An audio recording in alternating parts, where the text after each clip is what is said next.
ইন্নাল্লাযী লাইসা ফী জাওফিহি শাইউন মিনাল কুরআনি কাল বাইতিল গরীব, নিশ্চয় যার অন্তরে কোরআনের কোনো অংশ নেই, এই অন্তরটি শূন্য ঘরের মতো, বিরান ঘরের মতো, যেই ঘরের মধ্যে কোনো কিছু বসবাস করে। শূন্য ঘর। দেখবেন আমরা যখন ঘরের মধ্যে বসবাস করতে করতে করতে এই ঘরের মধ্যে বসবাস করা ছেড়ে দেই, তখন আমাদের এই ঘরটা কি হবে? নোংরা হয়ে পড়ে থাকে। ময়লা আবর্জনায় যখন পড়ে থাকে, এই ঘরের মধ্যে সাপ, পোকামাকড়, বিচ্ছু এগুলো বসবাস করে। ঠিক তেমনি আমাদের এই অন্তরের মধ্যে কোরআনের অংশ যদি না থাকে, অন্তরের মধ্যে শয়তান বসবাস করবে, খারাপ কিছু বসবাস করবে। আমরা যখন ভালো কিছু করতে যাব, তখন আমাদেরকে বাধা দিবে, ভালো কিছু করতে দেবে না। আমাদের সব সময় কি করবে?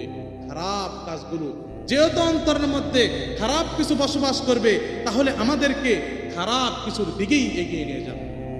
এই জন্য আমাদেরকে কি করতে হবে? সব সময় আমাদের এই অন্তরকে পরিষ্কার রাখতে। আমরা যদি এই অন্তরকে পরিষ্কার রাখি, তাহলে কি হবে? তাহলে আমাদের এই অন্তর পরিষ্কার থাকলে আমাদের অন্তরের মধ্যে ভালো কিছু বসবাস করবে, আর ভালো কিছু যখন বসবাস করবে, তখন আমরা সব ভালো কাজগুলো যেগুলো আছে আমরা সহজেই করতে পারব। এই জন্য আমাদের এই অন্তরটাকে সবসময় পরিষ্কার রাখতে হবে। এই অন্তর পরিষ্কার থাকবে কি করে? কি করলে আমাদের এই অন্তর পরিষ্কার হবে? আমাদের এই অন্তর পরিষ্কার হবে পবিত্র কালামের তেলাওয়াত এবং জিকির আজকার এবং তওবা ইস্তেগফারের মাধ্যমে আমাদের এই অন্তর পরিষ্কার। এই জন্য আমাদেরকে কি করতে হবে? বেশি বেশি করে পবিত্র কালাম কোরআনুল কারীমের তেলাওয়াত করতে হবে, জিকির আজকার করতে হবে এবং তওবা ইস্তেগফার বেশি বেশি করে পাঠ করতে হবে। আর আমাদেরকে অন্তর সবসময় পরিষ্কার রাখতে হবে। যদি অন্তর পরিষ্কার রাখি, তাহলে আমরা ভালো কাজগুলো সহজেই করতে পারব। আল্লাহ রাব্বুল আলামিন আমাদেরকে সব সময় যে কাজগুলো আমাদের করলে আমাদের এই অন্তর পরিষ্কার থাকবে, যাতে এই কাজগুলো আমরা করতে পারি, সেই তৌফিক আল্লাহ রাব্বুল আলামিন আমাদের। আর আমাদেরকে কি করতে হবে? বেশি বেশি করে আখিরাত চাইতে হবে, বেশি বেশি করে আখিরাত চাইতে হবে। মান কানা ইউরিদু হারসাল আখিরাতি নাসলাহু বিহা, যে ব্যক্তি আখিরাতের ফসল চায়, আল্লাহ রাব্বুল আলামিন তাকে দিয়ে দেয়। মান কানা ইউরিদু হারসাল আখিরাতি নাজিদ লাহু, যে ব্যক্তি ক্ষণস্থায়ী দুনিয়া চায়, যতখানি চায়, আল্লাহ রাব্বুল আলামিন তাকে ততখানি দিয়ে দেয়। এই জন্য আমাদেরকে কি করতে হবে? সব সময় আখিরাত চাইতে হবে। একটু ছোট্ট ঘটনা আপনাদেরকে বলি। আখিরাত চাইলে যে আমাদের কি উপকার, এবং দুনিয়া যে আমাদের জন্য বোনাস করে দিবেন আল্লাহ রাব্বুল আলামিন, এটা ছোট্ট একটু ঘটনা। একটা ব্যক্তি বাড়ি তৈরি করেছে দুনিয়া। বাড়ি তৈরি করার পর পশ্চিম দিকে তার জানালা রেখেছেন। পশ্চিম দিকে জানালা রেখেছেন তার একমাত্র কারণ হলো সে যাতে ফজরের আজান শুনতে পারে। ফজরের আজান তার কানের মধ্যে লাগবে, এই আজান জানালা খোলা থাকবে, আজানের শব্দগুলো তার কানের মধ্যে ফজরের সময় লাগবে। আর সে কি করবে? ঘুম ভেঙে যাবে, ফজরের নামাজ যাতে আদায় করতে পারে। তার নেক উদ্দেশ্যটা নেক। আর আরেকটা ব্যক্তি ঠিকই বাড়ি তৈরি করেছে, একই রকম বাড়ি, তারও জানালা রেখেছে পশ্চিম দিকে।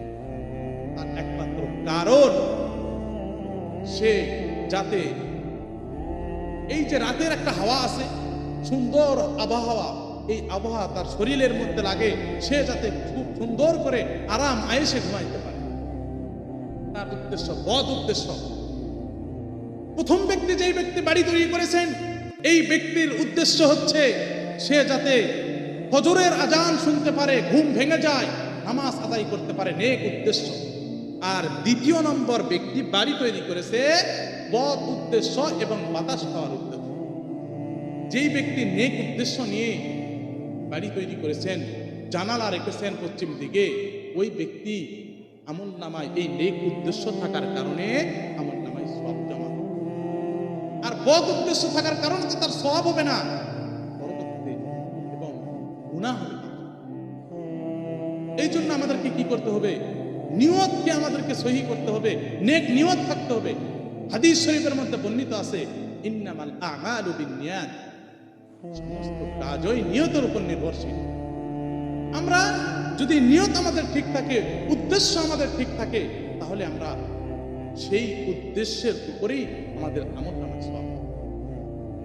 এই জন্য দেখেন, ওই যে প্রথম ব্যক্তি যে বাড়ি তৈরি করেছে, জানালা রেখেছে পশ্চিম দিকে বা আজান শোনার জন্য, একটা নেক উদ্দেশ্য। আর যে ব্যক্তি শুধু বাতাস খাওয়ার জন্য জানালা রেখেছেন, বদ উদ্দেশ্য। আচ্ছা, নেক উদ্দেশ্য থাকার ব্যক্তিটি কখনো কি বাতাস বন্ধ থাকবে? কখনো না, তার বাতাস কখনো বন্ধ হবে না, বরঞ্চ আল্লাহ রাব্বুল আলামিন তার শরীরের মধ্যে আরো সুন্দরভাবে হিমিল হাওয়া দিবে, যাতে সারাটা রাত্রি সে সুন্দর করে ঘুমাইতে পারে এবং ঠিক ফজরের টাইমে যাতে আজান শুনতে পারে, নামাজ আদায় করতে পারে, ঠিক টাইমে ঘুম ভেঙে যাবে। এই জন্য আমাদেরকে আমাদের নিয়তগুলো আমরা ঠিক রাখবো, যাতে এই যে আমরা যেমন যখন আমরা আখিরাত চাবো, আখিরাত চাওয়ার কারণে আল্লাহ রাব্বুল আলামিন আমাদেরকে দুনিয়া ফ্রি করে দিবেন।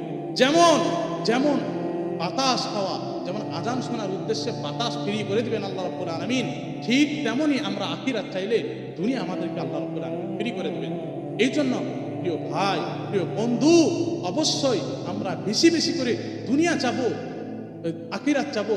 দুনিয়া আমরা চাবো না, কারণ এই দুনিয়ার মাহে পড়ে এই কয়দিনের দুনিয়া একটা সামান্য, এই যে বিশাল বড় একটা সমুদ্র, এই সমুদ্রের মধ্যে একটা আঙ্গুল যখন আমরা চুবাবো, আঙ্গুলের মধ্যে যতটুকু পানি উঠবে, এটা হচ্ছে দুনিয়ার, পুরা সমুদ্র হচ্ছে আখিরাত।